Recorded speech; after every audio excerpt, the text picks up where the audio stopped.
Is everybody younger than 25 switching to the dumb phone? Is it revolutionizing the world as we know it? Has it changed their lives permanently? Is it the greatest thing since sliced bread? Well, the answer is it depends. And I tried it myself a couple months ago after realizing that social media was starting to give me chest pain from the anxiety.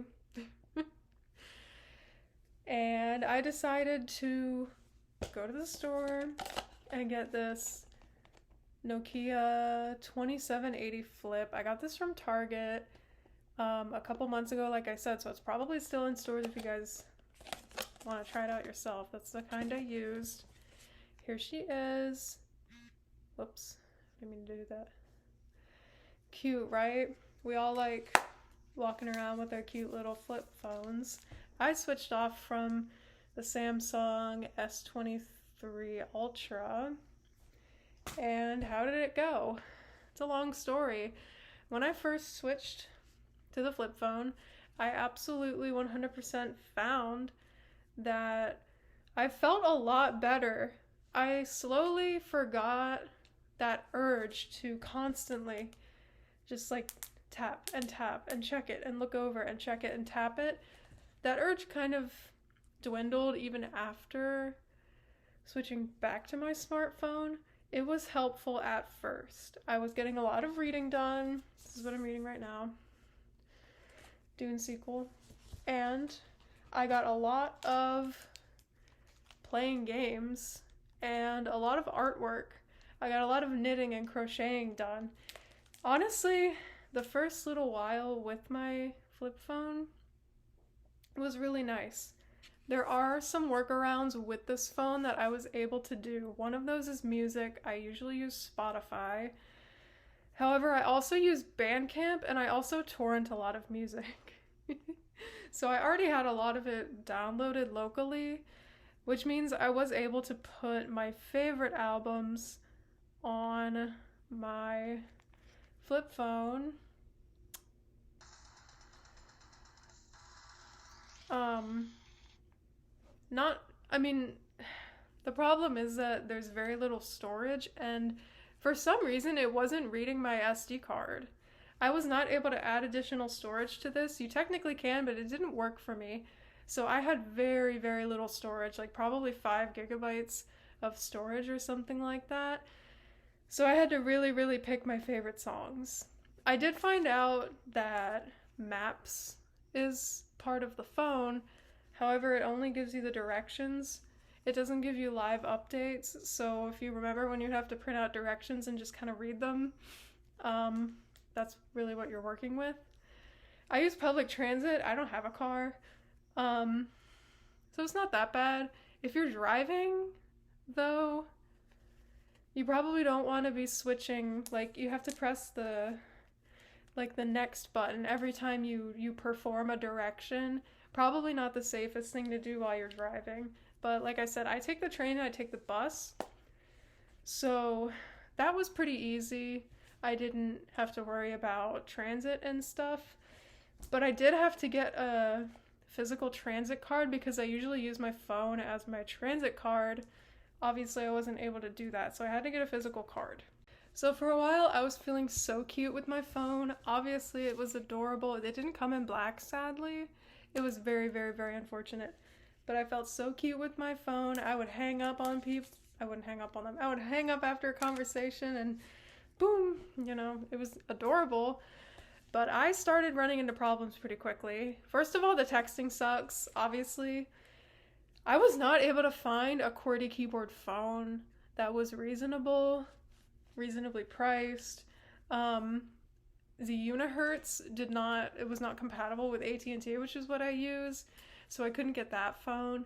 All the Blackberries had been before 4G, and my network only supports 4G and up, so that wasn't an option either. So messaging is really, really, really slow. And not only that, but you can't take good pictures and you can't send pictures to people. And that really sucks if you like to send pictures to your friends and family all the time. So you can do without that. You can type slow. You can call people, that's all well and good, but then I realized I basically talk to everybody in my life on messaging apps, not through texting. I talk to my online friends on Discord. I talk to my real life friends on WhatsApp. I talk to my volunteer friends on Slack and Facebook Messenger. And I talk to my employer on Telegram. So obviously the Nokia doesn't have any of those. It used to have WhatsApp, but it doesn't anymore. The old Nokias did. I had no way of really communicating with people, which kind of defeated the purpose of getting this phone to be more social. The only people I text, like on the phone number, are my family, and obviously that's not the only people I talk to. So that was not the best.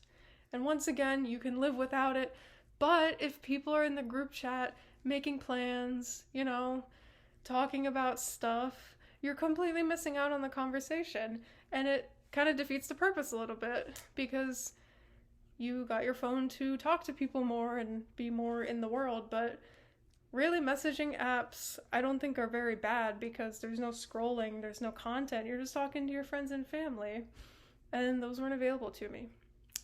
And I'm gonna tell you the reason why I switched back to my smartphone was I can't get an Uber or a Lyft with my Nokia phone.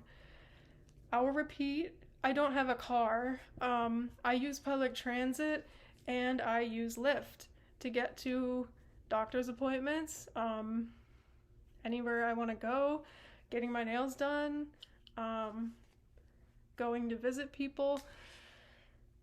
I use Lyft and Uber, which I can't do on here because you need the app. I know there's a way to do Uber through the browser, but it doesn't work because they send you an authentication code and it doesn't really let you input it because the browser's kind of janky.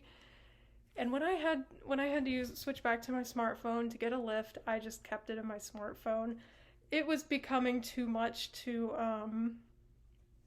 have to be swapping the SIM constantly, back and forth, feeling goofy, like walking around, popping the back out, switching, swapping constantly, like a couple times a day. It was just becoming unnecessary.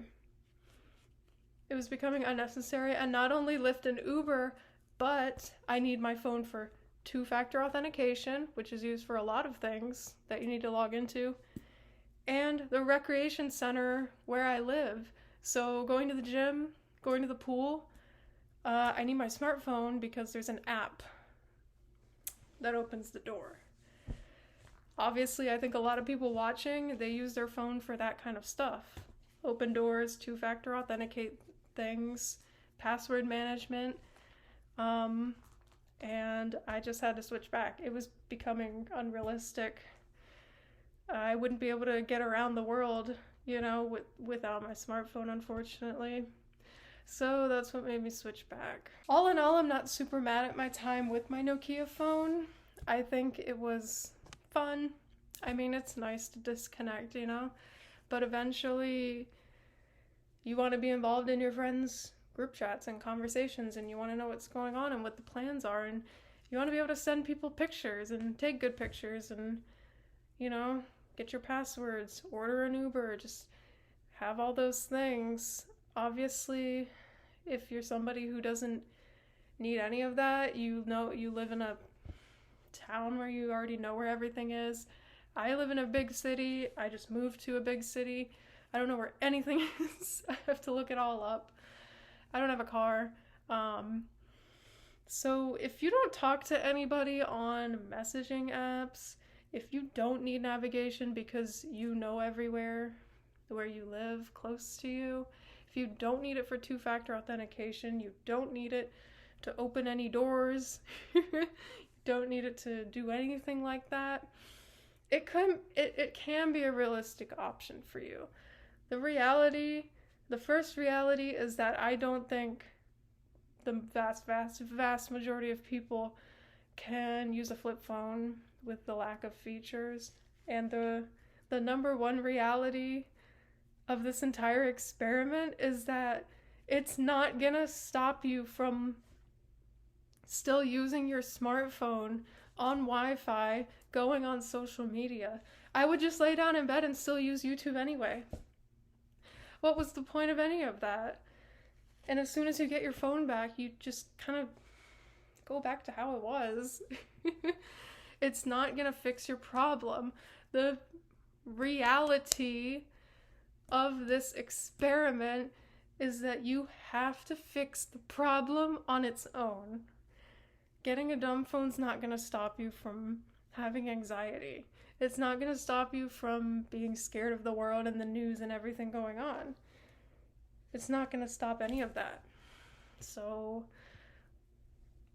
I would definitely think twice before trying it. I don't think it's gonna work out for most people.